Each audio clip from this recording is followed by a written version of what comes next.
అయితే ప్రియులారా, నిజంగా మనం ఒకసారి జాగ్రత్తగా ఆలోచిస్తే అసలు యేసుక్రీస్తు ప్రభువుల వారు ఎందుకు వచ్చారు అన్న సంగతి చాలామందికి అర్థం కాలేదు. నిజంగానే అర్థం కాలేదు. పేరుకి అందరికీ పండగలు ఉన్నాయి, అందరూ పండగల రోజు ఎంజాయ్ చేస్తారు. మాకు కూడా ఒక పండగ ఉంది, మేము కూడా ఎంజాయ్ చేస్తాం. ఆ తత్వంగా మారిపోయారు నేటి క్రైస్తవులు. ఒకళ్ళకి యేసుక్రీస్తు ఎలా అర్థమయ్యాడంటే, యేసుక్రీస్తు అని ఆయన నమ్ముకుంటే రోగాలు పోతాయటండి, అందుకని నమ్ముకున్నానండి అన్నాడు మొన్న మధ్య ఒక ఆయన. కొంత బాధ అనిపించింది నాకు. అంటే రోగాలకు తప్ప దేనికి పనికిరాడా అని రోజు చెప్పారండి. So I believe on Christ, మేము ఆయన నమ్ముకుంటున్నాం అన్నారు. సంతోషించాలో బాధపడాలో అర్థం కాల. ఎందుకంటే గర్భఫలం అని కేవలం ఒక గర్భఫలం కోసం మాత్రమే ఆయన చెంతకొచ్చావా, లేదంటే నీ పాప ఫలాన్ని తీసుకోవటం కోసం ఆయన దగ్గరకు వచ్చావా అని. నిజంగానండి, మనకి యేసు ఈ లోకానికి ఎందుకు వచ్చాడో అర్థం కావాలి అని అంటే, ముందు సాతానుగాడి కుట్రలు ఎలా ఉన్నాయో, ఎందుకు ఆయన ఈ లోకానికి దిగిరావాల్సి వచ్చిందో మనకు అర్థం కావాలి. మనందరికీ తెలుసండి, సాతానుగాడు పెద్ద సైకో. ఎవడు వాడు? పెద్ద సైకో, వెరీ పర్వర్టెడ్ క్యారెక్టర్. ఏ విధంగా సైకో అంటారో, వాడికి ఒక లక్షణం ఉందండి. సాతానుగాడికి ఉండే లక్షణం ఏంటంటే, నేను ఎలాగో పోయేటప్పుడు నాతో పాటు 10 మందిని లాక్కుపోవాలి అనుకునే క్యారెక్టర్ ఆడిది. సైకోలకి క్యారెక్టర్ ఉంటుంది. మీరు కరోనా టైంలో చూసారో లేదు? కరోనా టైం గుర్తుందా మీకు? అంత త్వరగా మర్చిపోలేం కదా. కరోనా లాక్డౌన్ అప్పుడు ముఖ్యంగా చైనా లాంటి, బెంగళూరు లాంటి మహాప్రాంతాల్లో కరోనా వచ్చేసిన వాళ్ళు సైకోల్లో మారిపోయారండి. మారిపోయాళ్ళు ఏం చేశారంటే, మేము ఎలాగో పోతున్నాం కరోనాతో, మాతో పాటు 10 మందిని పోగొట్టుకోవాలి, వాళ్ళని కూడా లాక్కుపోవాలి అనే తత్వంతో ఉమ్మిని తీసుకొని ఉమ్మి ఊడ్చి ఆ ఉమ్మిని లిఫ్ట్లో బటన్లకి మూసారట. లిఫ్ట్లు తెలుసా మీకు? లిఫ్ట్లు షాపింగ్ మాల్స్ ఎక్కుతుంటాం కదా, లిఫ్ట్స్. ఆ లిఫ్ట్స్ దగ్గర బటన్ నొక్కాలిగా, 1వ స్టోరో 2వ స్టోరో దేనికైనా వెళ్ళాలంటే ఆ బటన్ నొక్కి దగ్గర రాసేసేవాళ్ళట ఉమ్మిని. ఎవడైనా రావటం, ఆ బటన్ నొక్కటం, బటన్ అలా నొక్కినప్పుడు ఏమైపోద్ది, ఆ ఉమ్మి వీడి చేతికి అంటుకొని వీడికి కూడా వైరస్ వచ్చేసింది. వీడు కూడా పోవాలి, వీడు కూడా నాశనం అయిపోవాలి. ఆర్టీసీ బస్సులు ఎక్కేవాళ్ళు, ఆర్టీసీ బస్సులో పైన అలా రాడ్డు అలా పట్టుకుంటారు కదా కొంతమంది నుంచునేవాళ్ళు, ఆ రాడ్డు మొత్తం ఉమ్మి పూసేసేవాళ్ళంట. పాప ఎవరో తెలియక ఎక్కేవాళ్ళు అలా రాడ్డు పట్టుకునేవాళ్ళు, ఆ ఉన్నంతా వాళ్ళకి తగిలి వాళ్ళకు కూడా వచ్చేసేది. ఇంకా సైకోలు అండి, ఇంకొంతమంది అండి మహా దారుణం అండి. హైదరాబాద్ ఎల్బీ నగర్లో మా సిస్టర్ వాళ్ళు ఉంటారు. అక్కడ వాళ్ళ ఇంటి పక్కన జరిగిన సంఘటన ఏంటంటే, కరోనా కాలంలో వాడికి చచ్చిపోతాడని డాక్టర్లు చెప్పారు. అబ్బాయి నీకు లివర్ బాగా స్క్రాచెస్ వచ్చేసినాయి, కష్టం అంటే అందరూ సంతోషంగా ఉండి నా కుటుంబం ఒక్కటే బాధపడాలా, అందరూ పచ్చగా తాళిబొట్లతో ఉంటే నా భార్య ఒక్కటే మొండమోపైపోవాలా అనే ఉద్దేశంతో వాడు ఏం చేశాడు తెలుసండి, ఇంటింటికి వెళ్ళి గడపల దగ్గర గాండ్రి చుమ్మేశాడండి. వాడు పాపం తెలియదు, డోర్ కొట్టేవాడు, డోర్ తీసేటప్పటికీ తొక్కేసేవాళ్ళు. చాలామంది చచ్చిపోయారు. మొత్తగా చిన్న చిన్న రోగాలు పడ్డారు, చచ్చిపోయారు. It's very psychotic character. ఆ మధ్యకాలంలో నాకు బాగా పరిచయం ఒక సంఘటన. వాడికి హెచ్ఐవి ఎయిడ్స్ వచ్చింది. HIV AIDS, acquired immunodeficiency syndrome. ఎప్పుడైతే ఎయిడ్స్ వచ్చిందనంటే వాడికి కూడా ఇదే కలిగింది. ఎవరు దగ్గరకు రాని, ఏమంటే ఎయిడ్స్ వచ్చిన వాడు ఎవరైనా పెళ్లికి పిలుస్తారా, ఏదైనా శుభకార్యాలకు పిలుస్తారా, వాడిని ఎవరు సరిగ్గా పట్టించుకోడు.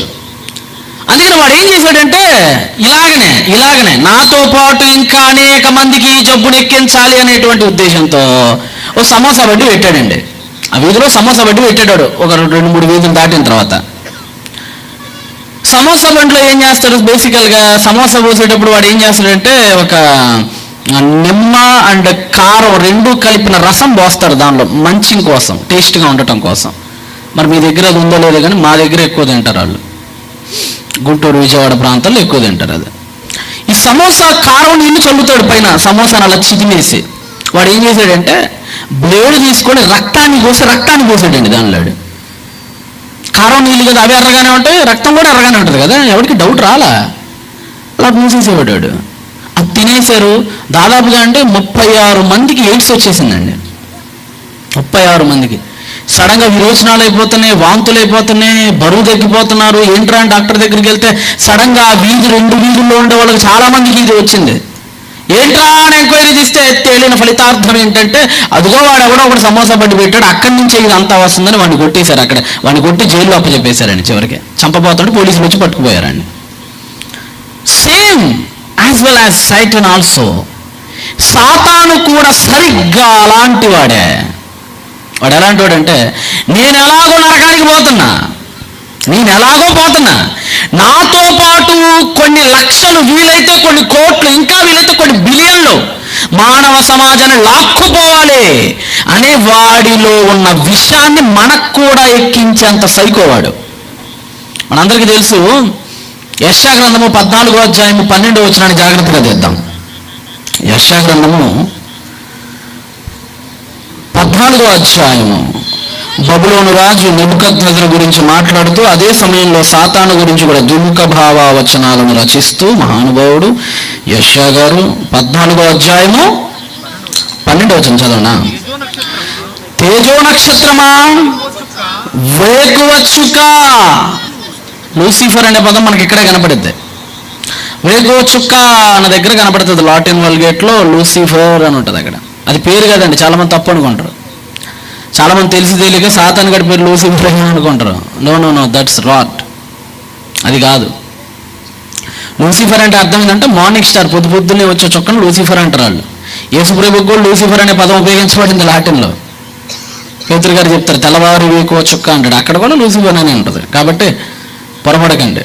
లూసిఫర్ అనేది అదొక తర్జుమాలో ఉన్నటువంటి ఒక పదం అంతే. ఇక్కడే ఉంటుంది అది. వేకువ చుక్క అన్న దగ్గర లూసిఫర్.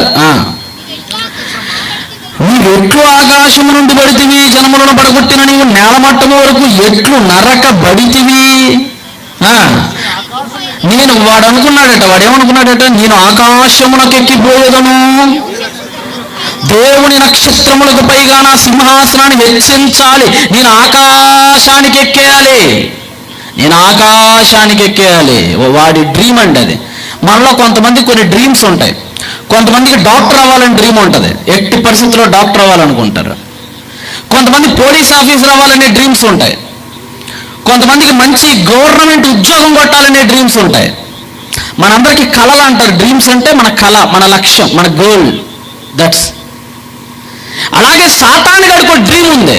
ఆ డ్రీమ్ ఏంటంటే, నేను దేవుణ్ణి అయిపోవాలి, ఆయనతో సమానుణ్ణి అయిపోవాలి, వీలైతే ఆయన కంటే పెద్దోణ్ణి అయిపోవాలి, గొప్పవాణ్ణి అయిపోవాలి. అదే అంటున్నాడు, నేను ఆకాశములకు ఎక్కిపోవాలి, దేవుని నక్షత్రములకు పైగా నా సింహాసనమును హెచ్చింతును, ఉత్తర దిక్కునున్న సభాపర్వతము మీద కూర్చుండును, మేఘమండముల మీదకి ఎక్కుదును, మహోన్నతునితో నన్ను సమానముగా చేసుకుందునని నీవు మనస్సులో అనుకొంటివి కదా. ఏం సేటాన్?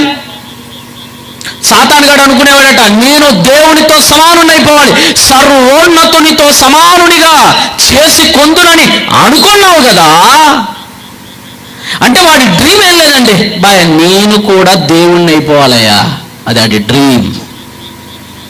అది ఎప్పుడైతే దేవుడు పసిగట్టాడో, వాడి గర్వాంధాలను ఎప్పుడైతే దేవుడు పసిగట్టాడో, వాడి అంధత్వాన్ని పొడిచి మిఖాయేలు ద్వారా యుద్ధం జరిగించి వాడిని గెంటి తరిమేశాడు పరలోకం నుంచి. వాడికి ఇప్పుడు ఆ వైరస్తో వాడు కొట్టుమిట్టాడుతున్నాడు. ఏంటి ఆ వైరస్? వాళ్ళలో ఉన్న వైరస్ ఏంటి? బికమ్ ఏ గాడ్, దేవుణ్ణి అయిపోవాలి అనే ఒక వైరస్ ఉంది వాళ్ళలో, ప్రమాదకరమైన వైరస్ అది. ఆ వైరస్ను వాడు ఏం చేశాడంటే, ఇంజక్షన్లో పోసుకొని వచ్చి హవ్వమ్మకి గట్టిగా జబ్బ మీద గుచ్చేశాడు. ఎలా గుచ్చేసాడో ఆదికాండము 3వ అధ్యాయానికి వచ్చేసి, ఆదికాండము కరోనా వచ్చినోడు వాడి మమ్మీని ఎలాగైతే అందరికీ అంటించి వాళ్ళం కూడా తీసుకుపోవాలని అనుకున్నాడు, same as well as samosa బండోడు HIV ఎయిడ్స్ వచ్చింది, నాతో పాటు ఇంకో 10 మందిని లాక్కుపోవాలని వాడు ఎలాగైతే అనుకున్నాడు, సేమ్ యాజ్ వెల్ యాజ్ వీడు కూడా అదే అవ్వమ్మ దగ్గరికి వచ్చాడు. వచ్చి 3వ అధ్యాయం 5వ వచనంలో ఏమన్నాడు చూడండి, ఏలయనగా మీరు వాటిని గనక తింటే, when you eat that fruit, ఎప్పుడైతే ఆ ఫ్రూట్ నువ్వు తింటావో, ఓపెన్ యువర్ ఐస్, నీ కన్నులు తెరవబడతాయి. ఇంకా మీరు మంచి చెడ్డలను ఎరిగిన వారై దేవతల వలె ఉందురు, దేవతల వలె ఉందురు, దేవతల వలె ఉందురు. You will like a god. నువ్వు ఈ పండు ఎప్పుడైతే తింటావో ఇక ఆ రోజుతో నువ్వు దేవుడు అయిపోతావు. హవా ఆలోచించుకో. ఈ బట్టలు లేకుండా, ఈ అడవిలో తిరుగుతా, పండ్లు తిరుగుకుంటా, ఎందుకంటావు నీకు ఈ కర్మ? ఈ పండు తినేసావనుకో దేవత అయిపోతావు. ఇంకా మనకి తెలుగులోనే దేవత అని ఉంటుంది. మీరు కన్నడలోకి వెళ్ళినా తమిళ్లోకి వెళ్ళినా దేవుడు అని ఉంటుంది. తమిళ భాషలో అయితే దేవర్గ బోలే అని ఉంటుంది అక్కడ. అంటే ఏంటంటే నువ్వు దేవుడు అయిపోతావు అని. కన్నడలో కూడా అంతే, దేవరంధిగలే. ఎప్పుడైతే నువ్వు తింటావో దేవుడు అయిపోతావు పో. హిబ్రూ భాషలో కూడా హయ్యాహ్ కే ఎలోహిమా అంటే అర్థం ఏంటంటే ఈ పండు నువ్వు తిన్నప్పుడు వెంటనే వెంటనే వెంటనే దేవుడు సింహాసనం మీదకి వెళ్ళిపోతావు. ఆ జబ్బు హవమ్మకి ఎక్కిచ్చేసాడండి. దేవుడైపోవాలి అని వాడి ఆశ నెరవేరలేదు. నెరవేరనందుకు ఆ విషాన్ని, ఆ వైరస్ని వాడు అవ్వమ్మకి ఎక్కించి ఆవిలో ఒక తపనను రేపాడు. దేవుడైపోవాలనే ఒక తపనను రేపాడు. వాడిని ఎలాగైతే దేవుడు పరలోకం నుంచి చల్లగొట్టేశాడో వీళ్ళిద్దరిని కూడా దేవుడు ఏదైనా తోటి నుంచి చల్లగొట్టేశాడు. కానీ ఆ జబ్బు చావలేదండి. వాడికి ఎలా చావలేదో మనోళ్ళకు కూడా అలానే చావలేదు. వెళ్ళగొట్టిన బుద్ధి రాల మనోళ్ళకు కూడా. ఆదాము వాళ్ళిద్దరూ ఆ వైరస్ ఎక్కించేసుకొని ఆ సంతానాన్ని వృద్ధి చేసుకుంటా ముందుకు వచ్చేసారు. వాడికి ఉన్న డ్రీమ్ ఏంటి ఇందాకే చెప్పా. వాడు ఏది ఎక్కిపోవాలనుకున్నాడు? వాడు ఆకాశమునకు ఎక్కిపోవాలి. ఆ డ్రీమ్ కదా, నెరవేరలేదు కదా. వీళ్ళ ద్వారా నెరవేర్చుకుంటున్నాడు ఇప్పుడు ఆ డ్రీమ్ని. ఎలాగంటే 11వ అధ్యాయం ఆదికాండానికి రండి ఒకసారి. ఆదికాండము 11వ అధ్యాయము 3వ వచనం జాగ్రత్తగా రండి. 3వ వచనం 4 బాగుంటుందమ్మా. ఆదికాండము 11వ అధ్యాయము 4వ వచనం. మరియు వారు మనము భూమి అందంతటా చెదిరిపోకుండానట్లు ఒక పట్టణమును, ఆకాశమున కంటు శిఖరము గల ఒక గోపురమును, దేన్ని అంటాలట గోపురం? ఆకాశం ఎందుకయ్యా? ఆకాశం ఎందుకు? ఆకాశాన్నంటే అంత శిఖరంతో నీకేం పని?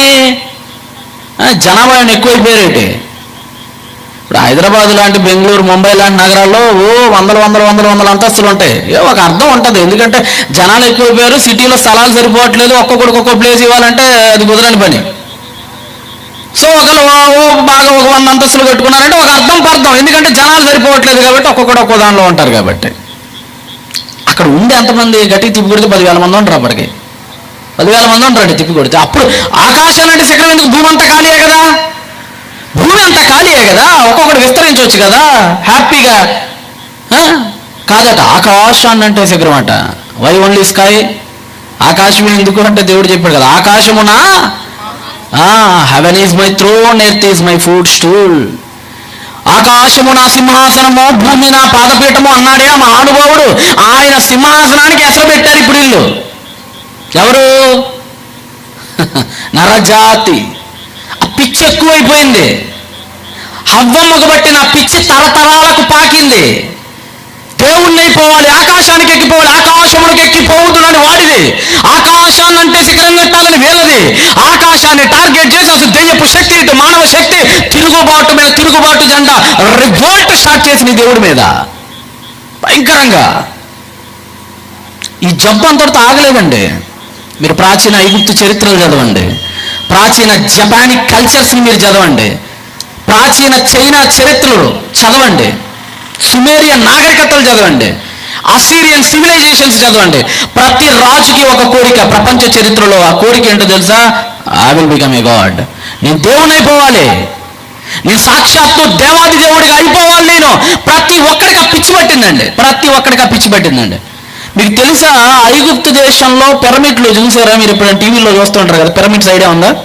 Do you know pyramids my dear brothers and sisters? Pyramids తెలుసా మీకు? పెద్దగా ఉంటాయి కదా, త్రికోణామితిలో ట్రైగ్నోమెట్రీ షేప్లో ఉంటాయి కదా పైకి పెద్దవి. ఎందుకు కడతారో తెలుసు మీకు? పిరమిడ్ల యొక్క behind that reason why constructed that pyramids. ఎందుకు పిరమిడ్లు కడతారు? దాని వెనుక రీజన్ ఏంటంటే ఒకటేనండి, ఈ పిరమిడ్లు ఎంత ఎత్తులో ఉంటే వీళ్ళ పిరమిడ్ మెట్లు ఎక్కి ఎక్కి ఎక్కి ఎక్కి ఎక్కి వాళ్ళ ఆత్మలు ఆ పిరమిడ్లు ఎక్కి ఆ పిరమిడ్ల శిఖరం మీదకి వెళితే అప్పుడు పరలోకంలో ఉన్నటువంటి దేవదూతలు వీళ్ళని చేపట్టుకొని లాగి వీళ్ళని కూడా దేవుళ్ళుగా చేస్తాయనేటువంటి ఒక గుడ్డి నమ్మకం ఉంది వాళ్ళకి. చూడండి మరి, ఎందుకంటే పిరమిడ్లు మీరు చూడండి, ఐగుప్తుకి వెళ్తే అన్ని పిరమిడ్లు ఇప్పటికీ సజీవ సాక్ష్యాలు మన కళ్ళ ముందు పిరమిడ్లు. ఈజిప్ట్లో 3 నెలలు ఉన్నాను నేను. పిరమిడ్ల దగ్గర మీరు వెళ్తే దగ్గరకు రానిరు, అవి ఎక్కారంటే పోలీసులు అరెస్ట్ చేస్తారు అక్కడ మిమ్మల్ని. సెక్యూరిటీ ఉంటుంది, బ్లాక్ సెక్యూరిటీ, రానిరు, ఎక్కకూడదు. ఎక్కారంటే అది కేసు, దాదాపుగా అవసరమైతే నిన్ను యావజ్జీవ కారాగార శిక్ష కూడా వేస్తారు అవసరమైతే, అంత కేసు అది, ఎక్కకూడదు దాన్ని. ఆ పైకండి వీటి మీద తలకాయ ఎత్తితే మీకు కొన కనపడదు, మీకు అక్కడ కొన కనపడదు. ఎందుకంటే ఓన్లీ వన్ రీజన్, అదేంటంటే అంత ఎత్తులో ఒక ఆత్మ వెళ్ళిపోయి దేవుడి సింహాసనం మీద ఎక్కి జంపు చేయాలి ఆకాశంలోకి. ఇలా మనుషులండి దేవుళ్ళం అయిపోవాలని పిచ్చితో కొట్టుకు చచ్చారండి జాతుల్లో. దానియేలు గ్రంథంలో కూడా మనకు ఒకటి కనపడతాడు, ఆ రోజు డేరియస్ అని దర్యావేష్ అని 4 రోజుల పాటు నేనే దేవుడిని, ఇంకో దేవుడు లేడని చెప్తాడు ఆడు కూడా. అంతేందుకు మన పక్కనే ఉన్నాడు కదా చైనా వాడు జిన్పింగ్, ఏమని చెప్తున్నాడు? యేసు ప్రభు ఫోటోలు తీసేయండి, ఎవరి ఫోటోలు పెట్టాడరా? నా ఫోటోలు పెట్టండి. ఎందుకంటే ఈ రోజు నుంచి నేనేమి సేవియర్ని, నేనేమి రక్షకుని ఫ్రమ్ టుడే. నా ఫోటోలు పెట్టుకోండి అందరి ఇళ్లలో, నాకు దండం పెట్టుకోండి అందరూ. మీరు ప్రపంచానికి ఒక పిచ్చి పట్టిందండి, దేవుణ్ణి అయిపోవాలని ఒక పిచ్చి పట్టిందండి. కానీ ఇదంతా భూలోకంలో జరుగుతుంటే ఈ కథ పరలోకానికి ఎగిరిపోయి దేవుణ్ణి అయిపోవాలని పిచ్చి భూలోకంలో ఉంటే పరలోకంలో సీన్ ఎలా ఉందో తెలుసా? మనుషుల్ని మార్చటానికి, దేవుడు అంటే ఏంటో అర్థం చేయించటానికి మనిషి ఏమో దేవుడు అవ్వాలనుకుంటే అక్కడ దేవుడేమో మనిషిగా మారటానికి ప్రయత్నిస్తున్నాడు. That is definition of Christmas. Christmas అంటే అర్థం ఇదేనండి. మనిషి దేవుడైపోవాలనే యుద్ధాలు ఒక పక్క చేస్తుంటే దేవుడు సమస్తాన్ని విడిచిపెట్టి మనిషి అయిపోవాలనే త్యాగం మరోవైపు మన బైబిల్లో కనబడుతుంది. యోహాను సువార్త ప్రారంభ అధ్యాయము ప్రారంభ వచనము. యోహాను సువార్త గాస్పెల్ ఆఫ్ జాన్ 1వ అధ్యాయము 1వ వచనం చదువుతలే. ఆది యందు వాక్యముండెను, వాక్యము దేవుని యొద్ద ఉండెను, వాక్యము దేవుడై ఉండెను. In the beginning was the word, what was with God, what was God. Without him nothing was made that was made. కలిగి ఉన్నది ఏది ఆయన లేకుండా కలిగలేదు. ఆది యందు వాక్యం ఉందట, వాక్యమేమో దేవుని యొద్ద ఉందట, వాక్యమే ఏమై ఉందట? వాక్యమే దేవుడై ఉందట. What was the God. ఆ వాక్యమే దేవుడై ఉంది. అంటే వాక్యము దేవుడు అంటే వాక్యం ఎవరండి ఇంతకక్కడ? 14వ వచనం. ఆ వాక్యమే శరీరధారి అయి, క్రిస్టోఫనీ అంటారు దీన్ని గ్రీక్లో. Very wonderful word for that. Theophany, christophany అంటారు. ఫనీ అంటే బాడీ. దేవుడు బాడీలోకి వచ్చాడు, మాంసంలోకి వచ్చాడు, శరీరంలో మారాడు, రక్తంగా మారాడు, ఎముకలుగా మారాడు. ఆత్మస్వరూపుడైన దేవుడు మానవ లోకానికి మనిషిలా దిగొచ్చాడండి. మనందరికీ తెలుసు యేసుక్రీస్తు కూడా దేవుడే, తండ్రి అయిన దేవుడు. చాలా మంది తండ్రి అయిన దేవుడు, కుమారుడు దేవుడు కాదని చెత్త ప్రసంగాలు చేస్తున్నారు. No, that's mistake. యేసుక్రీస్తు వారు 100కు 100% దేవుడు. ఆయన హీఈస్ గాడ్ 100%. 100కు 100% ఆయన దేవుడు. కుమారుడైన దేవుడు క్రీస్తు యేసు దేవుడుగా ఉన్న తాను కిందకు వస్తున్నాడు. ఏమంటే మనిషి అంటే వాడు పెద్ద స్థాయి జీవే, దేవుడితో పోల్చుకుంటే పెద్ద పదవే చిన్న పదవే చెప్పండి? మనిషి అంటే సాతాను గారు ఏమనుకున్నాడు? పెద్ద పదవికి వెళ్ళాలనుకున్నాడు. వాడు దేవదూత, వాడు దేవుడైపోవాలని జంపు చేయాలని వాడు అనుకుంటే ఆయన మెట్లు దిగుతున్నాడు. మనుషులు మెట్లు ఎక్కాలనుకుంటున్నారు, ఆయనేమో మెట్లు దిగాలనుకుంటున్నాడు. నిజమండి. ఒకసారి మీరు నిజంగా యేసుక్రీస్తు వారు ఈ లోకానికి రావటం అనేది ఒక వింత మీకు అది అర్థమవుతుందో లేదో నాకు అర్థం కావట్లేదు, కానీ నిగూఢంగా ఆలోచిస్తే ఆశ్చర్యం అవుతుంది. దేవుడు ఈ లోకానికి దిగొచ్చాడా? యేసుక్రీస్తు మహానుభావుడు ఈ లోకానికి దిగొచ్చాడా? అదొక ఆశ్చర్యం, అదొక వింత. ఆ మధ్యకాలంలో ఒక వీడియో చూసా. ఆ వీడియో ఏంటంటే 6 అడుగుల మనిషి. ఎన్ని అడుగుల మనిషి? 6 అడుగుల పెద్ద మనిషి, అంటే మన ప్రభాస్ అంత హైట్. 6 అడుగుల మనిషి అట. జస్ట్ అంటే ఒక ఎంత అంటే ఐ మీన్ 1.5 feet, 1.5 అడుగుల 1.5 అడుగుల చిన్న అద్దం బాక్స్లో వెళ్ళి అక్కడ ఇరుక్కున్నాడు. Guinness book of world record. అంటే 6 అడుగుల మనిషి చిన్న బాక్స్లో పడతాడంటారా? చెప్పండి, మీరు చెప్పండి. 6 అడుగుల మనిషి, 6 అడుగులు అంటే అంత ఉంటాడు. అంత మనిషి వచ్చింది ఇంత చిన్న బాక్స్లో పడతాడా? ఒకసారి మీకు చూపిస్తా చూడండి. వాల్యూమ్ పెట్టండి నేను.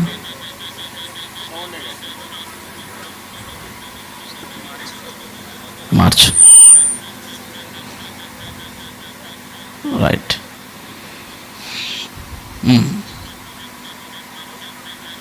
నన్ను వాల్యూమ్ రావట్లేదురా. అదిగోండి, మీకు అక్కడ కనపడేటువంటి వ్యక్తి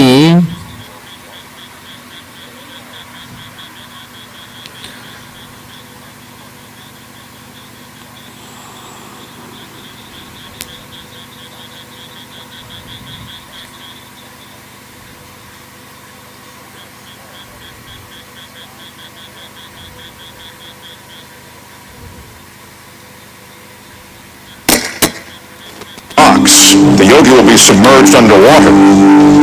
Guinness judges are going to be timing both how long the yogi will be in the box and underwater for a Guinness record. 6 అడుగుల మనిషి అంటే అది ఎంత ఉందో చూడండి, ఆ పెట్టె ఎంత ఉందో చూడండి. అంటే వాడు క్వాలిటీ కూడా అంతే ఇచ్చాడు.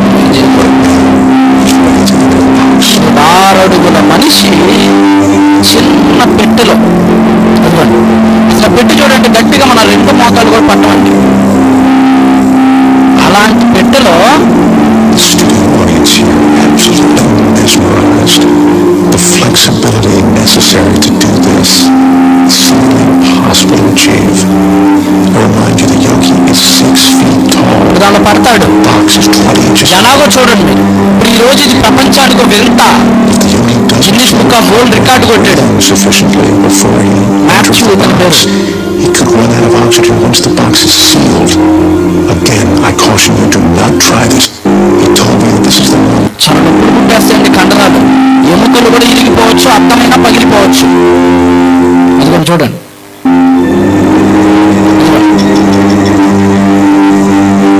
I've seen this 6-foot man get inside this tiny box. 6 అడుగుల మనిషి. This is truly remarkable. అందరూ ఆశ్చర్యపోతున్నారు, అందరూ ఉత్కంఠతగా చూస్తున్నారు, అందరూ టెన్షన్ పడుతున్నారు, ఏం జరిగిద్దోనండి. చివరికి చెయ్యి ఒకటండి, చెయ్యను మోకాలు మిగిలిందండి. దానికి లోపల పెట్టేసి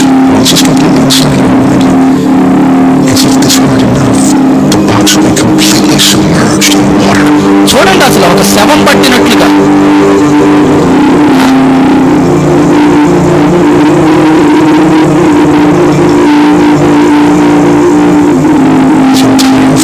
అదిగోండి, ఆయన అంతా లోపలికి వెళ్ళిన తర్వాత ఇప్పుడు బ్లాక్ చేసేసారు. ఏం చేస్తారు చూడండి. 6 అడుగుల మనిషి 1.5 అడుగు ఉండని ఒక చిన్న బాక్స్ లో పట్టాడండి. ఎంత కష్టమో మీరు ఆలోచించండి, ఎంత సాహసమో మీరు ఆలోచించండి. ఇప్పుడు ఆ బాక్స్ని తీసుకెళ్తారండి, బాక్స్ని తీసుకెళ్ళి నీళ్ళలో పడేస్తారు. బాక్స్ని తీసుకెళ్ళిపోయి వాటర్లో నీళ్ళలో పడేస్తారు. ఊపిరి ఆడదండి, లోపల ఆక్సిజన్ ఉండదండి, ఊపిరి ఆడదండి. ఒక పక్క ఊపిరి బిగబట్టాలి, ఒక పక్క ఎముకలు విరిగిపోతున్నంత నొప్పి. అదిగోండి నీళ్ళలో పెట్టేశారండి. నీళ్ళలో పెట్టేసి దాని పైన ఏం చేస్తారు చూడండి. నీళ్ళలో పెట్టేసి partially submerged. ఇంకా అవలా ఇంకా ఉంది. అదిగోండి ఐస్ క్యూబ్స్ ఉంటాయి కదా, మంచు పలికలు, మంచు మొక్కలు, వాటిని తీసుకొచ్చి మొత్తం పెట్టేశారండి. ఆ పైన ఏం కనపడకూడదు. ఇక తాబేల్ని ఎక్వేరియంలో బంధించినట్లు ఒక చిన్న చేపని ఒక గాజు గిన్నెలో బంధించినట్లుగా పైన అంతా బంధించి లోపల పెట్టేశారండి. కెమికల్ ల్యాబ్స్ లో పాముల్ని కప్పల్ని పెడతారు. అలాగా ప్రజల గుండె కొట్టుకుంటుంది. ఏం జరిగిందో అర్థం కావట్లా. అడుగున్నర బాక్స్ లోనేమో 6 అడుగుల మనిషి ఏంటి, దానిపైన నీళ్ళేంటి, దానిపైన మంచు పలికలేంటి, గాలి ఆడకపోవటం ఏంటి, తట్టుకోవటం ఏంటి. ఎన్ని సెకండ్లు చూడండి, అదిగోండి లెక్క పెడుతున్నారు. మనకి ఒక్క నిమిషం ముక్కు మూసుకుంటే గాలి ఆడదండి మనకి. ట్రై చేయండి ఎప్పుడైనా, 1 నిమిషం ముక్కు మూసుకోండి, రెండోసారి ఉండరు. అదిగోండి అదిగోండి లోపల చేపలు కూడా ఉన్నాయి చూడండి. 5 నిమిషాల కంటే ఎక్కువ. ఎంత కష్టం పిల్లలు నిజంగా. అదిగోండి ఇప్పుడు మళ్ళా తీశారండి, ఇప్పుడు బయటికి తీశారు.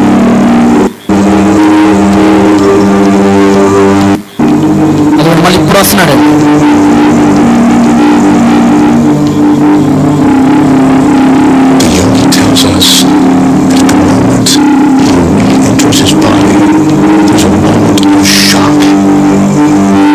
ప్రపంచం షాక్ అయిపోయింది. అలాంటిది ఎప్పుడు ప్రపంచం చూడలా. ఎంత నొప్పులు పడ్డాడో, ఎంత వేదన పడ్డాడో, ఆ ఊపిరితిత్తులో గాలెళ్ళక ఎంత ఇబ్బంది పడ్డాడో మనకు తెలియదు. అదిగోండి ఏడుస్తున్నాడు చూడండి, కుదరట్లా, ఏడుస్తున్నాడు, కుదరట్లేదు అతనికి.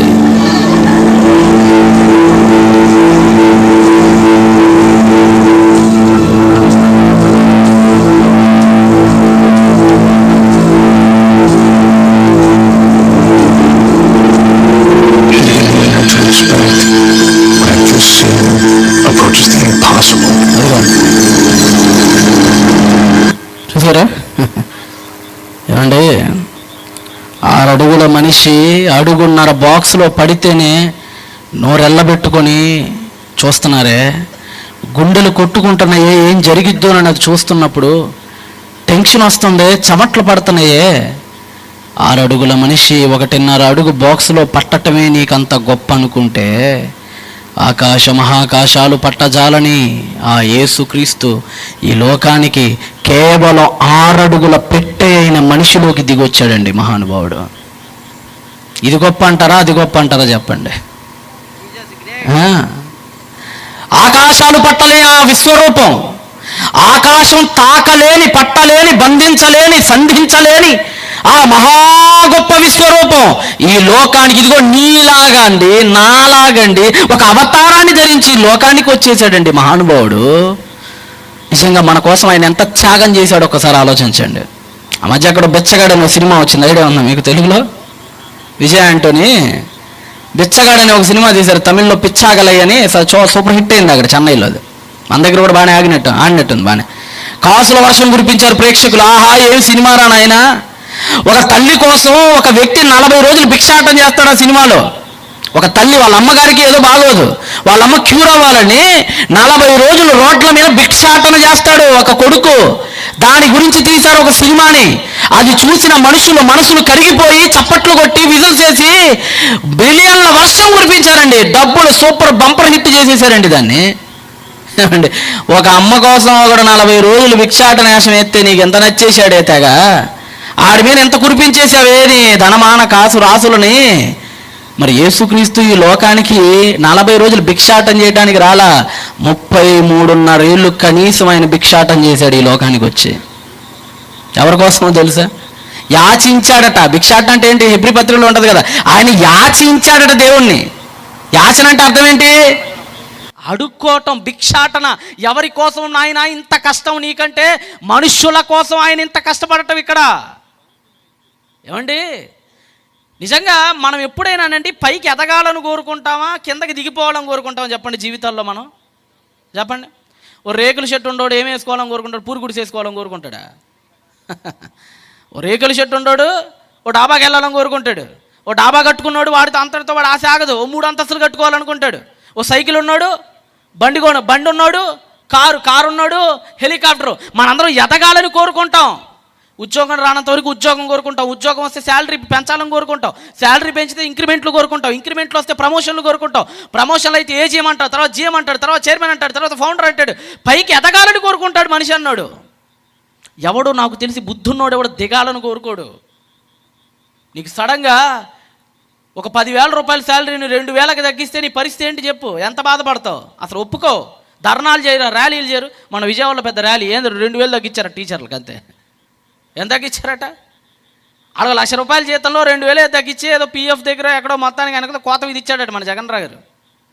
దానికి విజయవాడ మొత్తం ఆ ఎంజీ రోడ్డు, ఆ ఏలూరు రోడ్డు, ఆ బీసెంట్, ఆ బెంజ్ సర్కిల్ మొత్తం లక్షల మంది ఉద్యోగాలు అందరూ వచ్చి ర్యాలీ. ఎందుకు నాయన ర్యాలీ అంటే 2,000 తగ్గించారండి ర్యాలీ. నోటిఫికేషన్లు వదలలేదని తెలంగాణలో కేసీఆర్ గవర్నమెంట్ నోటిచ్చారు, మీకు తెలుసో తెలియదు. That is main issue for defeating of the KCR ఓటమికి మెయిన్ ఇష్యూ ఏంటంటే నిరుద్యోగం.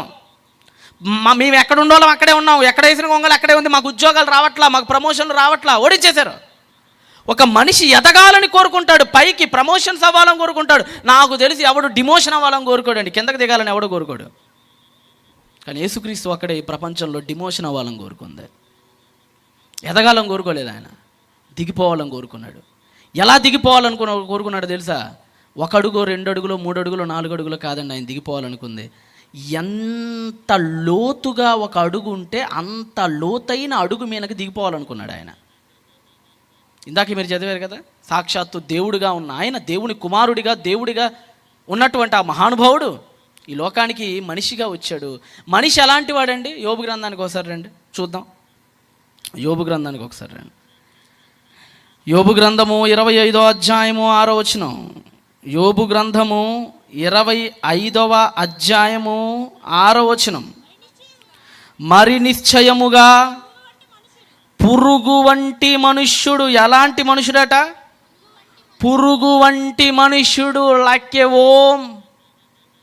మనిషి అన్నాడట పురుగులే అంటాడటండి, పురుగండి. ఏమండి మీరు ఈగల్ని దోమల్ని మీరు ఎలా చూస్తారో చెప్పండి, అవి అంత చెప్పండి మీ ముందు. అసలు ఈగల దోమలు మీ ముందు ఎంత? 2 చేతులు గట్టిగా చప్పట్లా కొడితే పడిపోయింది దోమ మన కళ్ళ ముందు. అసలు మనం ఈగలు దోమల్ని ఎలాగైతే చూస్తామో దేవుడి దృష్టికి మనం చిన్న ఈగలు దోమలు లాంటి వాళ్ళు మనందరం. దేవుడి దృష్టికి ఎవరు చెమల పుట్టం చూస్తే మీకు ఎట్టుండితో దేవుడికి అట్లా కూడా అనిపించదేమో మనల్ని చూస్తే.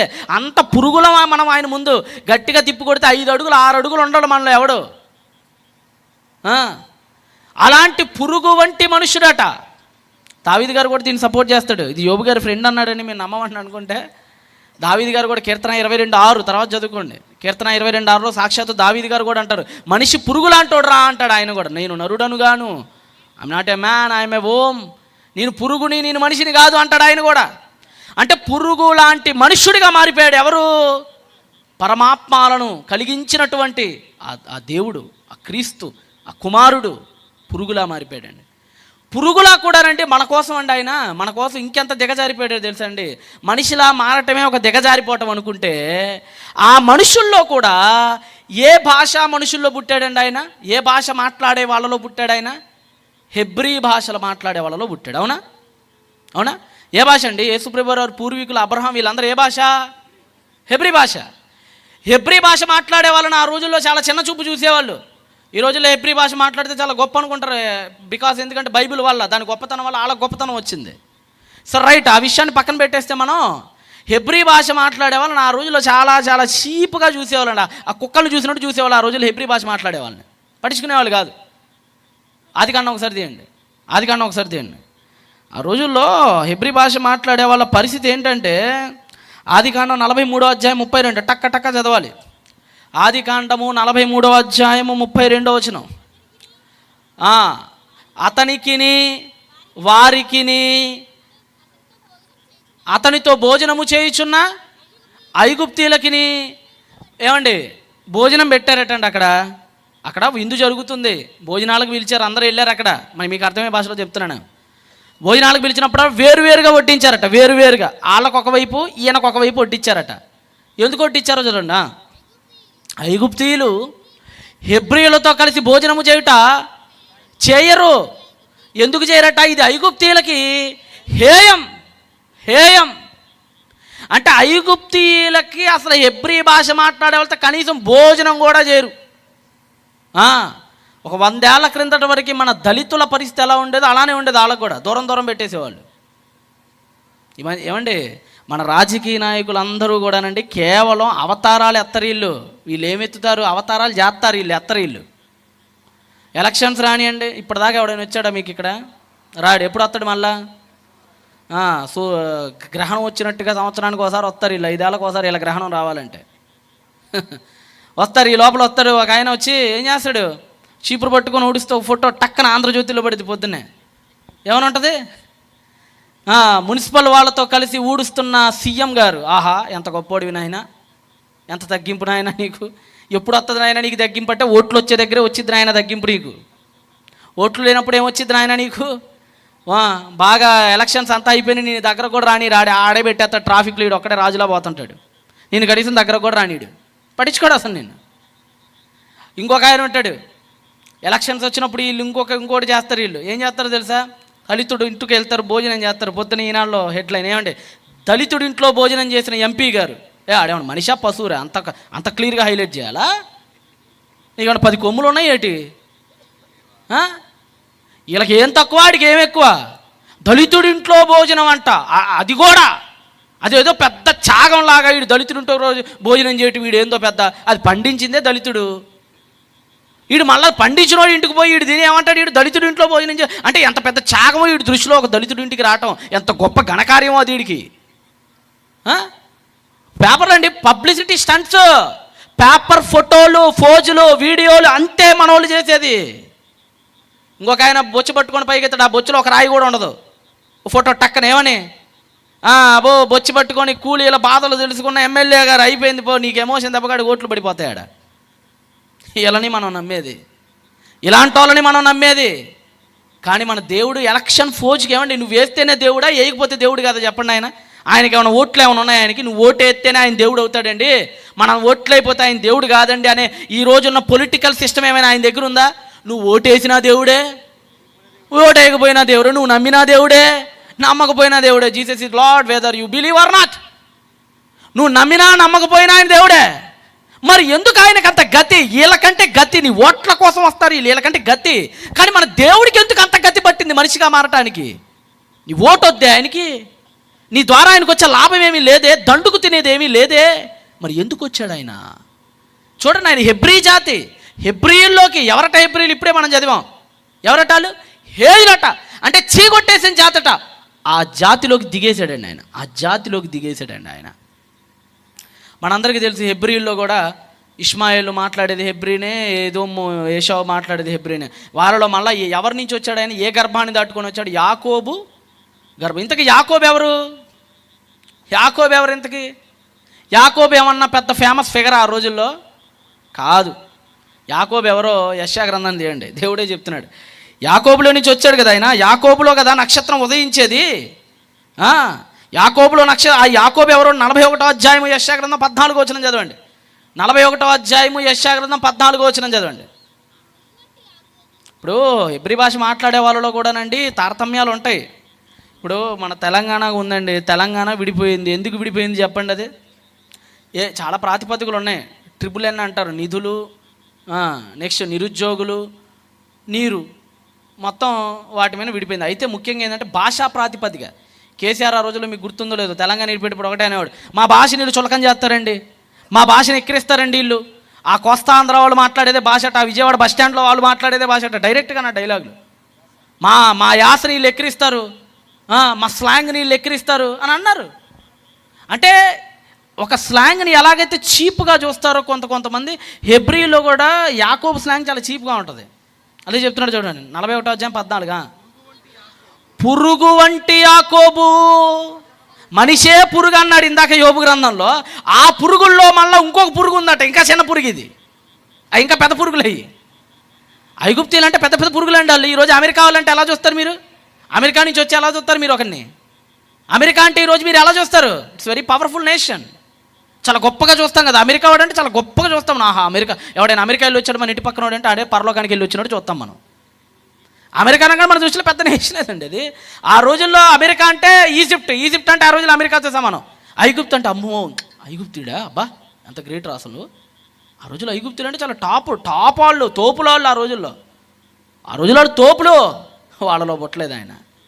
ఆ రోజుల్లో చీకొట్టి కొరడాలు పెట్టి కొట్టి పిరమిడ్లు కట్టించుకున్న బానిస బ్రతుకులు ఉన్నాయి. బానిస బ్రతుకులు. ఎవరా బానిస బ్రతుకులు? హెబ్రీలు. ఆ హెబ్రీ బానిస బ్రతుకుల్లోకి వస్తున్నాడు ఆయన. చదవనా, పురుగు వంటి యాకోబు, స్వల్ప జనమగు ఇశ్రాయేలు, నువ్వు చాలా స్వల్ప జనాంగమే. నీలోకి వస్తున్నానంటే నువ్వేదో పెద్ద రాజ్యానివనో జాతివనో కాదు, నీలోకి వస్తుంది. నువ్వు చాలా పురుగువి, స్వల్ప జనాంగానివి. అంటే ఆయన ఎంత తగ్గించుకుంటున్నాడు చూడండి. ఈరోజు మనం అసలు తగ్గించుకోం. ఈరోజు ఏదో దిక్కుమాల సినిమా ఒకటి వచ్చింది, తగ్గేదే లేట. ఏ లేదట వీడికి. ఆడిని చూసుకొని వీళ్ళు రెచ్చిపోతున్నారు. ఆడు తగ్గాడు పాపం. ఆ డైలాగ్ వేసినాడు తగ్గాడు. ఆర్టీసీ వాళ్ళు ఏదో కేసు అయితే తగ్గిపోయాడు. ర్యాపిడో విషయంలో మొత్తానికి ఆర్టీసీ వాడు ఏదో కేసు వేసాడు. అప్పుడు తగ్గిపోయి సరేనండి సారీ ఆయన దగ్గర చెప్పిన ఆయన తగ్గాడు. వీళ్ళు దగ్గరిక ఈ మధ్య స్టైల్ ఏంటో చెప్పమంటారు, భుజం పైకి వేసుకొని అడుగుతున్నాడు ప్రతోడు గూనిలాగా. ఒకప్పుడు ఏదైతే చూసి ఎక్కిరెత్తామో ఇప్పుడు అది హీరోయిజం అయిపోయింది, ఫ్యాషన్ అయిపోయింది ఈ రోజుల్లో. అది చూడండి ఒకసారి పరిస్థితి ఎలా ఉందో చూడండి. బయట తగ్గేదేలే అంటున్నారు. ఈరోజు భార్యాభర్తలు కూడా చూడండి, ఎక్కడైనా గొడవలు పడ్డారనుకోండి, ఆయనే పలకాలని ఈవిడ ఎందుకు పలకదని ఆయన. ఇద్దరు అసలు ఒకళ్ళొకరు చూసుకున్నా కానీ పలకరించుకోరు, తగ్గరు. ఎవరు తగ్గరు? అమ్మ కూతుర్ల మధ్య, అమ్మ కొడుకుల మధ్య గొడవ వచ్చింది అనుకోండి, ఆ అమ్మే పలకరియాలి. ఎవరి కోసం పలకరించిద్ది? అలిగి పడుకుంటాడు పక్కన ఆనందం అనుకుంటా. మనం ఎప్పుడు తగ్గమండి మన లైఫ్లోనండి. మనం ఎప్పుడు తగ్గం, మనం ఎప్పుడు గింజుకొని ఉంటాం. మనం యేసుక్రీస్తు అలాంటోడు కాదండి, తగ్గిపోతున్నాడు ఆయన. దేవుడా పురుగులాగా అయిపోయాడు. ఆ పురుగులోన నీచ భాష హెబ్రీలోకి వచ్చేసాడు. ఆ భాషలోన బానిస బ్రతుకులు యాకోబులోకి వచ్చేసాడు ఆయన. స్వల్ప జనాంగాల్లోకి ఎన్ని మెట్లు దిగిపోతున్నాడు, ఎన్ని సోపానాలు దిగిపోతున్నాడో చూడండి. మన కోసం దిగిపోతున్నాడు ఆయన. ఎవడో మన కోసం ఎప్పుడు దిగడండి. ఒక చిన్న అడుగు కోసమే అన్నదమ్ములు కొట్టుకు చస్తున్నారండి ఈరోజు. గజం భూమి కోసం హత్యలు జరుగుతున్నాయండి ఈరోజు. మన కోసం ఒక గజం భూమి ఎవడో ఫోన్ చేసి ₹1,00,000 అడిగి ఎవరినైనా నీ కోసం ఇస్తాడేమో? ఇస్తాడా? 1,00,000 అర్జెంటుగా నాకు ₹1,00,000 కావాలి, ఇస్తారంటే వడ్డీ ఎంత? 5 10? నీ చుట్టం కూడా వడ్డీ లేకుండా నీకు డబ్బు ఇవ్వడో. ఎవ్వడు నిస్వార్థంగా మనల్ని ప్రేమించడు ఈ లోకంలో. ప్రతి ఒక్కడు ఏదో ఒక లాభం చూసుకుంటాడు. నీకు ఇస్తే నాకేంటి? ఇదో సినిమా ఉంది కదా అంతకుముందు, ఎప్పుడు మా ఇంటికి వస్తే ఏం తెస్తావు, మీ ఇంటికి వస్తే ఏం ఇస్తావంట. అంటే వీడి దరిద్రుడికి ఎప్పటికీ ఇవ్వటమే వీడికి. మనం ఎప్పుడు కూడా రండి క్యాష్ ఏంటి లాభం అనుకుంటాం మనం. అంతెందుకండి, ఒక పెళ్లి చేసుకోవాలన్నప్పుడు కూడా స్వార్థంగానే జరుగుతున్నాయి పెళ్ళిళ్ళు. అవునంటారు కదంటారా? ₹1,00,000 కట్టమైని నీ ప్లేస్లో ఇంకో ఆవిడ వచ్చింది మీ ఆయన పక్కన. ₹1,00,000 కట్టం తేడా వస్తే, నీకు గనక ఉద్యోగం లేకపోతే, సొంత ఇల్లు లేకపోతే, ఏమంటే మనందరికీ పెళ్ళిళ్ళు మొదటిసారి అయిన వాళ్ళు చాలా తక్కువ. అంతకుముందే పెళ్లి సంబంధాలకు చాలామంది వచ్చి ఉంటారు.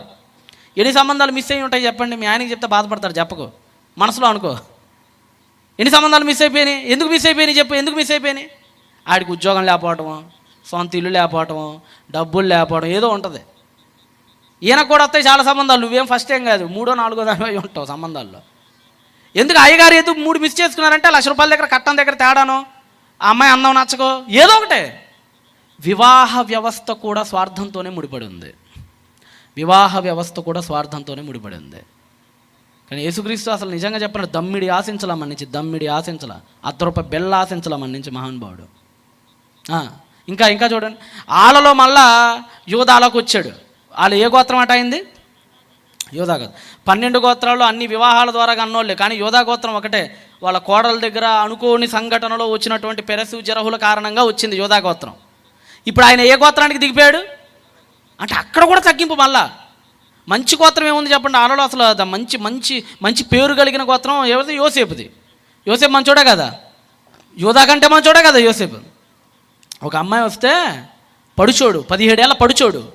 ఒక అమ్మాయి వచ్చి కాలర్ పట్టుకొని నువ్వు నాకు కావాలంటే ఇదిలిచ్చుకొని పారిపోయాడు మహానుభావుడు. అలాంటోడు మనకు చరిత్ర పుట్టాలి ఎక్కడ కనిపించడు. కానీ యూదా ఆ పని చేయలేకపోయాడు, చేయకూడని పని చేసేసాడు యూదా. కంపారిజన్ చేస్తే Joseph is greater than the Judas. ఎప్పుడైనా యోసేపు జుడా కంటే గొప్పడే, కానీ ఆయనలోకి రాలా. ఆయన ఎప్పుడు కూడానండి గొప్పని ఎంచుకోవాలా. ఈ యోధాలోకి వచ్చేసాడు ఆయన. మరలా ఆ యోధాలో ఏ ఊరిలో పుట్టాడు ఆయన? మీకా గ్రంథానికి రండి ఒకసారి. మీకా గ్రంథం 5:2 చదవండి అమ్మా. మీకా గ్రంథం 5వ అధ్యాయం 2వ వచనం చదవండి. ఏదమ్మా? బెత్లెహేము ఎఫ్రాతా, యూదావారి కుటుంబములలో. బెత్లెహేము ఎఫ్రాతా మొత్తం 7 బెత్లెహేములు ఉన్నాయి, అందుకని కన్ఫ్యూజ్ అవ్వకూడదని చెప్తున్నాడు ఆయన. చాలా బెత్లెహేమ్స్ ఉంటాయి, ఒకే ఊరు పేరుతో చాలా ఉంటుంటాయి కదండి. హైదరాబాద్ అంటే ఇండియాలో ఒక హైదరాబాద్ ఉంది, పాకిస్తాన్లో హైదరాబాద్ ఉంది. హైదరాబాద్లో చాలా ఉంటాయి. అలానే బెత్లెహేము ఎఫ్రాతా అంటే అదొక అడ్రస్, కరెక్ట్ అడ్రస్ అది. బెత్లెహేము ఎఫ్రాతా, యూదావారి కుటుంబములలో నీవు ఏ గ్రామం? స్వల్ప గ్రామమైనను. ఏ గ్రామం అటండి? పెద్ద సిటీనా చిన్న సిటీనా? ఏ సిటీ అండి? చాలా చిన్న సిటీ అది, చాలా చిన్న సిటీ. అంటే ఆయన ఎంచుకునే పట్టణం కూడా పెద్ద పెద్ద ఊరిలో ఎంచుకోవాలి. ఏమంటే మనకు అప్పుడప్పుడు హైదరాబాద్లో, బెంగళూరులో పుట్టాలి, అక్కడ ఉద్యోగాలు చేయాలని ఉంటుంది చాలామందికి. అవునా? ఈ పల్లెటూరులో ఎందుకురా బాబు, శుభ్రంగా హైదరాబాద్లోనే పుట్టుంటే చాలా బాగుండేది కదా అనుకుంటాం. కానీ నిజంగా ప్రియులారా, ఆయన ఎంత గొప్పోడంటే ఒక చిన్న పట్టు పల్లెటూరులో పుట్టాడండి ఆయన. స్వల్పం. అక్కడ కూడా ఏమించుకున్నాడు? అధికమా స్వల్పమా? యాకోబు దగ్గర ఏమించుకున్నాడు? అధికమా స్వల్పమా? స్వల్ప జనముగు ఇశ్రాయేలే స్వల్ప జనం అనుకుంటే, మళ్ళీ ఆ స్వల్ప జనాంగాలలో బెత్లెహేము ఏంటట? మళ్ళీ స్వల్ప గ్రామం అట. అసలు ఎంచుకున్న విధానం చూడండి. అధమాన్ని ఎంచుకుంటున్నాడు, హీనాన్ని ఎంచుకుంటున్నాడు.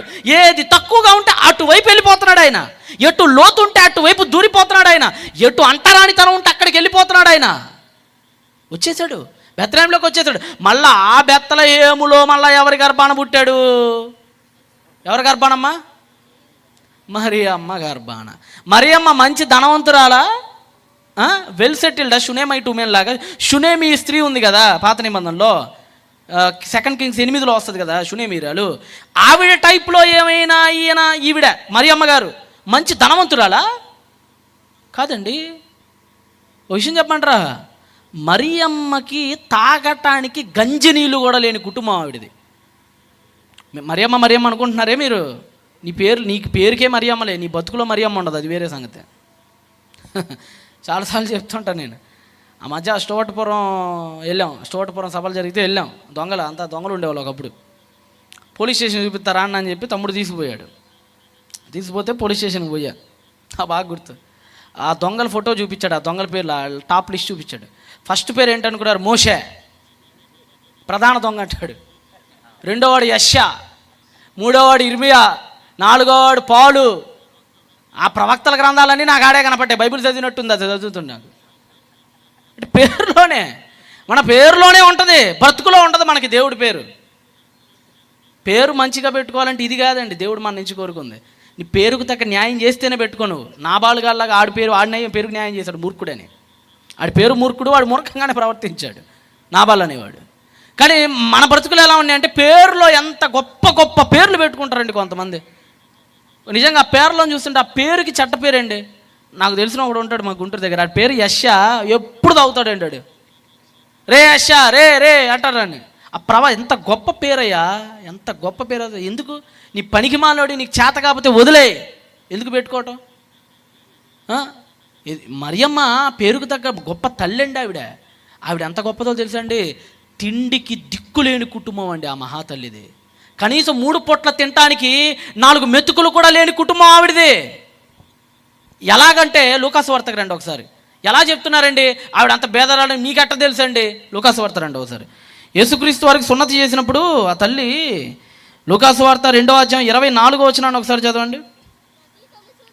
లూకాసు వార్త 2వ అధ్యాయము 24వ వచనం చదువు తల్లి.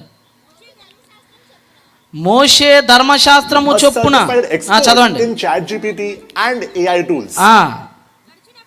గడిచినప్పుడు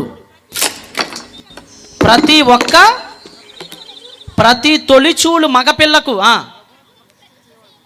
ప్రభువునకు ప్రతిష్ఠిత చేయాలి అని చెప్పినట్లుగా ఆ ప్రభువు ధర్మశాస్త్రమందు రాయబడిన ప్రకారము ఆయనను ప్రభువునకు ప్రతిష్ఠించిన. అక్కడ కొన్ని తీసుకెళ్ళిద్ది ఆవిడ, చదవండి నాకు. ప్రభు ధర్మశాస్త్రమందు చెప్పబడినట్లు అది సంగతి. యేసు ప్రభుకి 8వ రోజు సున్నతి చేయించారు. కేటు అప్పుడే రిలీజ్ అయితే 8వ రోజు, అందుకని అప్పుడే చేపిస్తారు వీళ్ళు. రక్తం కట్టగట్టాలి కదండి. సున్నతి చేయించినప్పుడు రక్తం బ్లడ్ ఫ్లోట్ అయ్యిద్ది బయటికి. రక్తం గట్టగట్టాలి. అది వారం దాకా గట్టగట్టదు, అందుకని 8వ రోజే గట్టగట్టదు. అందుకని 8వ రోజు చేపిస్తారు వాళ్ళు. యేసుప్రభుకి 8వ రోజు చేపించారట. 8వ రోజున సున్నతి చేసినప్పుడు ఏం జరిగిందట? గువ్వల జతలనైనను 2 పావురపు పిల్లలు, అంటే యేసుప్రభువుని తీసుకెళ్ళింది కదా మందిరానికి 8వ రోజున పుట్టిన తర్వాత, పావురా పిల్లల్ని సంకలో పెట్టుకొని తీసుకుపోయిందట బలి ఇవ్వటానికి. ఏ పిల్లల్ని? పావురపు పిల్లల్ని. పావురపు పిల్లల్ని ఎందుకు తీసుకెళ్ళావమ్మా మరి అమ్మా? ఎందుకు తీసుకెళ్ళావంటే అసలు రహస్యం లేవికాండంలో ఉంటుంది చూడండి. ఎందుకు ఎవరు తీసుకెళ్తారో పావురపు పిల్లల్ని లేవికాండానికి రండి. లేవియకాండము 12వ అధ్యాయము ప్రారంభవచనం చదవండి. లేవికాండము 12వ అధ్యాయం ప్రారంభవచనం. మరియు యెహోవా మోసెస్కి ఇలా సెలవిచ్చాడు, ఇజ్రాయేలైట్స్తో ఈ మాట చెప్పు, ఒక స్త్రీ గనక ఒక ఆడావిడి గనక గర్భవతి అయి మగబిడ్డను గనక అంటే, ఒకవేళ మగబిడ్డను కంటే ఒక వారం పాటు ఆవిడ పురిటాలై ఉండాలి. అంటే మగబిడ్డను కన్నప్పుడు ఏం చేయాలో చెప్తున్నాడు. అలా చెప్పి 8వ వచనంలో ఏమన్నాడు చదవండి. ఒకవేళ ఎవరైనా ఒక స్త్రీ గనక మీలో మగబిడ్డను గనక కంటే ఆవిడ గొర్రె పిల్లను తీసుకురావాలి. మంచి ధనవంతురాలైతే గొర్రె పిల్లను తీసుకొచ్చి బలి ఇవ్వాలి. ఒకవేళ గొర్రె పిల్లను తేజాలని ఎడలా, గొర్రె పిల్లను తేజాలని ఎడలా అంటే గొర్రె పిల్లని ఎవరైతే తెచ్చుకోలేని పరిస్థితిలో ఉన్నారో, అంత కడు బీదలు ఎవరైతే మీ దేశంలో ఉన్నారో, ఓ గొర్రె పిల్లను కొనే స్తోమత కూడా మీలో ఎవరికైతే ఉండదో, ఓ గొర్రె పిల్లని తెచ్చేంత డబ్బులు కూడా ఎవరి జేబులోనైతే ఉండవో, అంత కటిక బీదలు ఎవరైతే ఉన్నారో వాళ్ళకి చెప్తున్నాడా, అలాంటి వాళ్ళు 2 తెల్ల గొవ్వల్ని 2 పావురపు పిల్లల్ని తీసుకురావాలి. ఇప్పుడు మరియమ్మ ఏం తీసుకుపోయింది అంటే ఆవిడ ఎవరన్నమాట? అది సంగతి. అంటే కనీసం కూటికి దిక్కులేని కుటుంబం అండి మహానుభావుడిది. నిజంగా నాకు అనిపిస్తుంది, లాజికల్గా ఆలోచిస్తే ఆయన 3 పూట్ల అసలు అన్నం తిన్నాడో లేదో డౌటే. వాళ్ళకే దిక్కు లేదండి. వాళ్ళే కడుబేద కుటుంబాలండి. ఎక్కడికి వెళ్ళారంటే వాళ్ళు, ఏ ఊరికి వెళ్ళారంటే వాళ్ళు నజరేతులో ఉంటారు. వాళ్ళు నజరేతులో ఎందుకు ఉంటారు? అది పెద్ద మంచూరు కాదు అది. నజరేతులో నుంచి మంచిది ఏదైనాను అంటే డబ్బులు కొద్దిగా తక్కువగా దొరుకుతాయి ల్యాండ్లు అక్కడ. వీళ్ళు బెత్లహేంలో ఉండేవాళ్ళు నజరేతుకి ఎందుకు పోయారంటే, బెత్లహేం అనేది కొద్దిగా మంచూరు, దావీదు గారు పుట్టారు కదా, కొద్దిగా ఫేమ్ ఉంటుంది దానికి అంతో ఇంతో. నజరేతులో ఏ ప్రవక్త పుట్టలేదు, మీరు చరిత్ర పుట్టలు ఎతికితే దానికి పెద్ద ప్రాముఖ్యత ఏమీ లేదు దానికి. అందుకని ఏంటంటే అంత క్రూరాత్మలు ఉంటారు. అందుకని రేట్లు తక్కువలో ఆ చేపలు అమ్ముకొని బతకొచ్చు అని చెప్పేసి అక్కడికి వెళ్ళింది. మన బీచ్ టైప్లో ఉప్పాడ ఎలాగైతే ఉంటుందో అలానే ఉంటుంది అది కూడా. పక్కనే గలిలియా పక్కనే ఆ రోడ్డు ఆనుకునే ఉంటుంది నజరేతు. 7 కిలోమీటర్లు ఉంటుందేమో మొత్తం, అదంతా చుట్టుకొని వస్తే అటు. అంత ఆ ఊరికి వెళ్ళిపోయి బతుకుతున్నారు వాళ్ళు. ఒకరోజు తిని ఒకరోజు తినక బతుకుతుంటే యేసుప్రభు వారు వాళ్ళకే తినడానికి దిక్కు లేకపోతే ఈయన మళ్ళీ ఎక్కడికి వచ్చాడండి? ఆ కుటుంబంలోకి వచ్చేసాడండి. చూడండి, నిజంగా అక్కడెక్కడో ఆకాశంలో ఉండే ఆ దేవుడు ఏంటి, మనిషి ఏంటి, ఆడలో మళ్ళీ నీచ భాష హెబ్రీలోకి రావటం ఏంటి, ఆడలో పురుగులా చూసే యాకోబులో రావటం ఏంటి, మళ్ళీ ఆడలో వ్యభిచారం ద్వారా వచ్చినటువంటి యోధాలో పడటం ఏంటి, మళ్ళీ అట్టించి వచ్చి ఎక్కడో యెరూషలేములో పుట్టక మళ్ళీ బెత్లెహేంలో పుట్టడం ఏంటి, మళ్ళీ ఆ బెత్లెహేంలో ఎక్కడో ధనికుల కుటుంబంలో పుట్ట కూటికి దిక్కులేని ఈవిడ కుటుంబంలో పుట్టడం ఏంటి. ఎంతగా దిగజారిపోయాడో మన కోసం ఆయన. మీ తలంపులకు వదిలేస్తున్నాను ఒకసారి. చాలా నిజంగానే యేసుక్రీస్తు మన కోసం ఎంత తగ్గించుకున్నాడో మనకు అర్థం కాదు. చివరికి ఆయన 30 ఏళ్ల పాటు ఏ పని చేశాడండి? ఓ వీడియో చూపిస్తా చూడండి మీకు. లైట్స్ని ఒకసారి ఆఫ్ చేయండి. మన కోసం మహానుభావుడు, మన కోసం ఆయన ఏ పని చేశాడో ఒకసారి చూడండి. ఆకాశాలను కలిగించిన ఆ చేతులు ఈ లోకానికి చెక్క ముక్కలు పట్టుకున్నాయండి. ఒక కూలోడి అవతారం ఎత్తాడు, చెమట కార్చాడు, రక్తం కార్చాడు, కడుపు మార్చుకున్నాడు, ఆకలి ఎలా ఉంటుందో అనుభవించాడు. ఆకలి అంటే ఏంటో తెలియదండి ఆయన దేవుడిగా ఉన్నప్పుడు.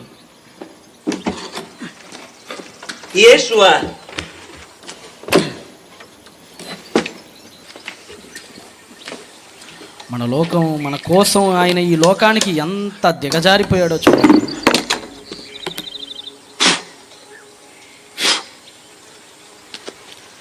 సూర్యుడిని కలిగించిన ఆ చెయ్యి సుత్తి పట్టుకుంది ప్రియులరా.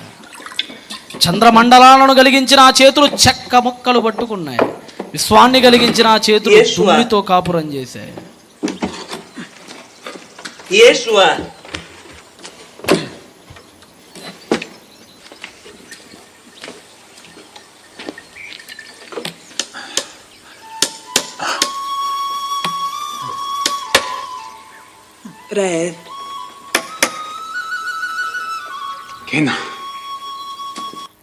చూసారు కదండి, ఎందుకండి ఆయనకు అంత కర్మ పట్టింది?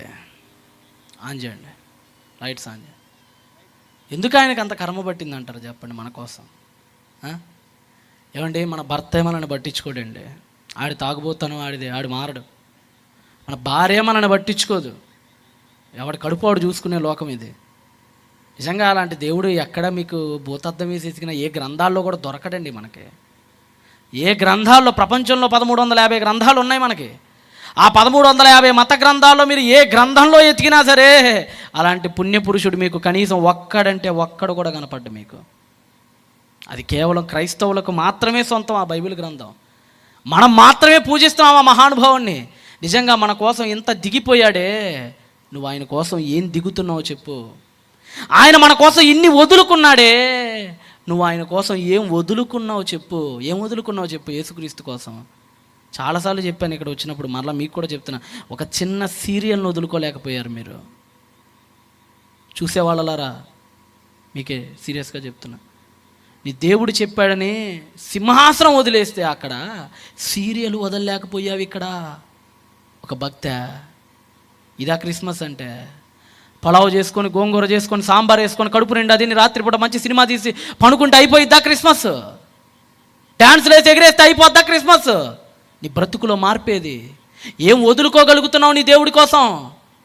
ఒక పాపాన్ని వదులుకోగలుగుతున్నావు. ఆయన నీ నుంచి ఏం ఆశించలేదే, ఆయన నీ నుంచి ఏం కోరుకోలేదండి. ఆయన ఏం మూట కోరుకోలే. తల్లిదండ్రులు కూడా వయసుకు వచ్చిన కొడుకు దగ్గర డబ్బులు కోరుకుంటారండి.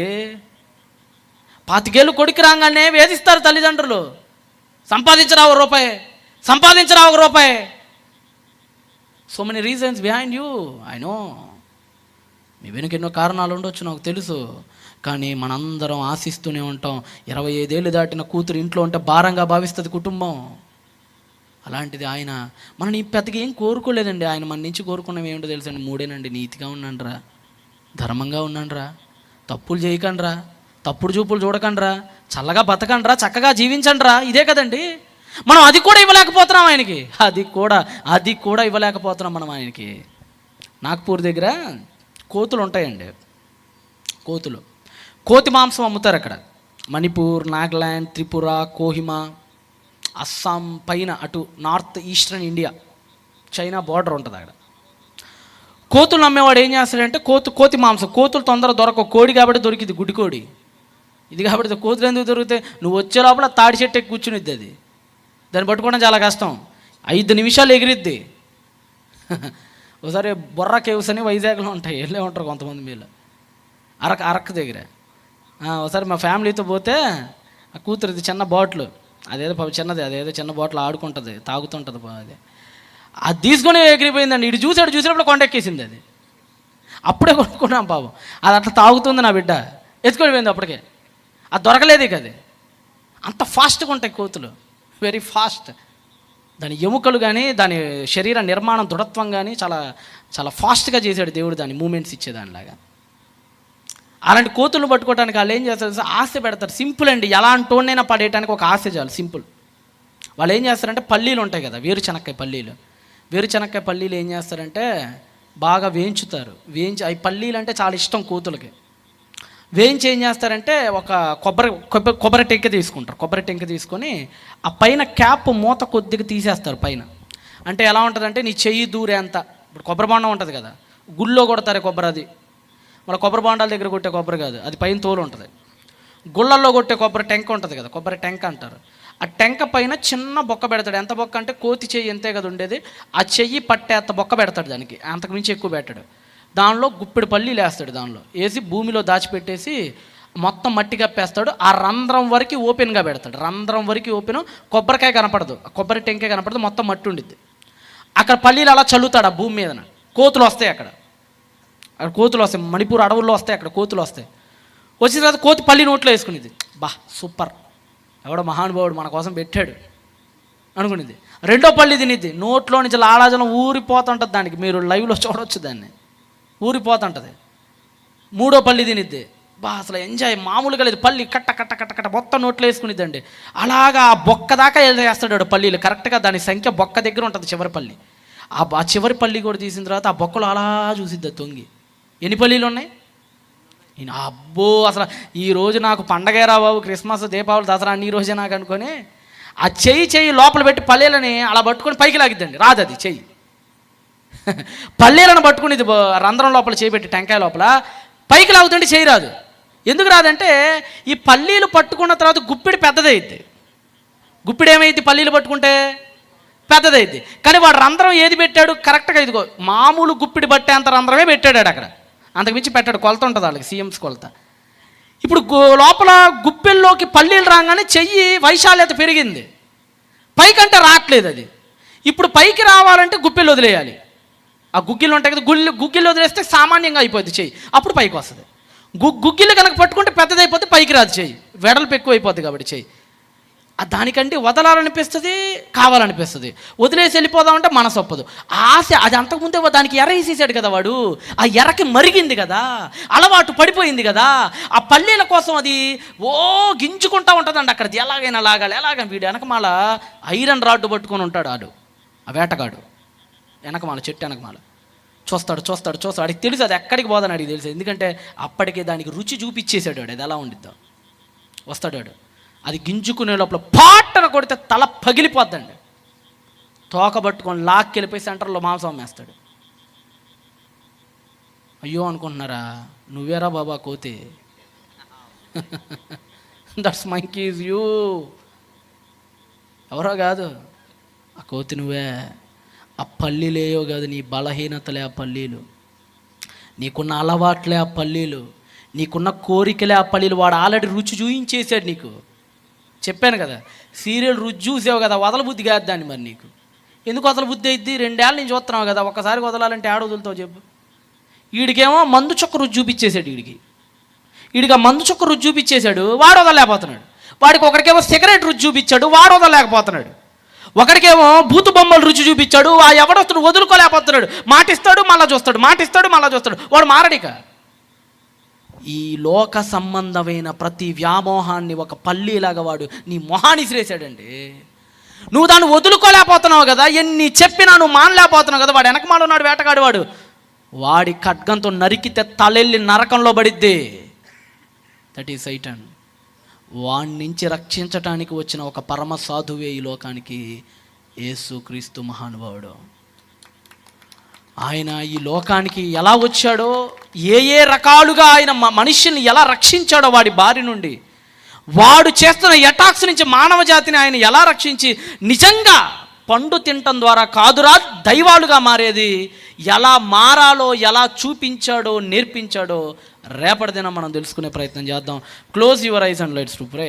పరిశుద్ధుడా, ప్రేమ నమ్మకం కలిగిన మా కన్న తండ్రి, నాయన పరిశుద్ధుడా, ఈ లోకానికి మీ కుమారుడు ఎందుకు వచ్చాడో, వాడు తనకు పట్టిన పిచ్చిని మానవ సమాజానికి ఎక్కించేశాడు నాయన. అవ్వ దగ్గర నుంచి దేవుడు అయిపోవాలనే ఆ పిచ్చి బాబేలు గోపురం దాకా పాకింది, అంతటితో అది ఆగలేదు. ఫరోల దాకా వచ్చింది, అంతటితో అది ఆగలేదు. జపానిక్ కల్చర్ దాకా వచ్చింది, అంతటితో ఆ వైరస్ ఆగలేదు. మా పక్కనే చైనాలో తిష్ట వేసిన జిన్ పింగ్ దాకా వచ్చింది, అదే పోవట్లేదు. దాన్ని నశింపజేసే ఒకే ఒక ఔషధం, ఒకే ఒక శానిటైజర్, ఒకే ఒక డోలో 650 మీ కుమారుడి రక్తం. ఆ రక్తాన్ని మేము తాగినప్పుడు, ఆ రక్తంతో మమ్మల్ని మేము ఉతుక్కున్నప్పుడు మా జీవితాలు ధన్యమవుతాయి. ఆయన ఈ లోకానికి ఇంకా ఏ విధంగా మానవ అన్వేషణ కోసం మీరు ఎలా ఆలోచించారో, ఒక పరిమితుని అన్వేషణ, దేవుణ్ణి అయిపోవాలనే ఒక అన్వేషణ, కానీ మీ ఆలోచన కిందకి దిగాలని, మనిషి అన్వేషణ దేవుడైపోవాలని, పరమాత్ముని అయిన మీ ఆలోచన ఈ కుమారుడిని లోకానికి దిగమింపాలని. రేపటి దినాన మరిన్ని సంగతులు మేము తెలుసుకున్నట్లాగున మా అందరికీ తగిన శక్తిని, బలాన్ని పోసుకోమని యేసువారి దివ్యనామంలో ప్రార్థనని అడిగి వేడుకొనుచున్నాను మా కన్న తండ్రి. మాయన్.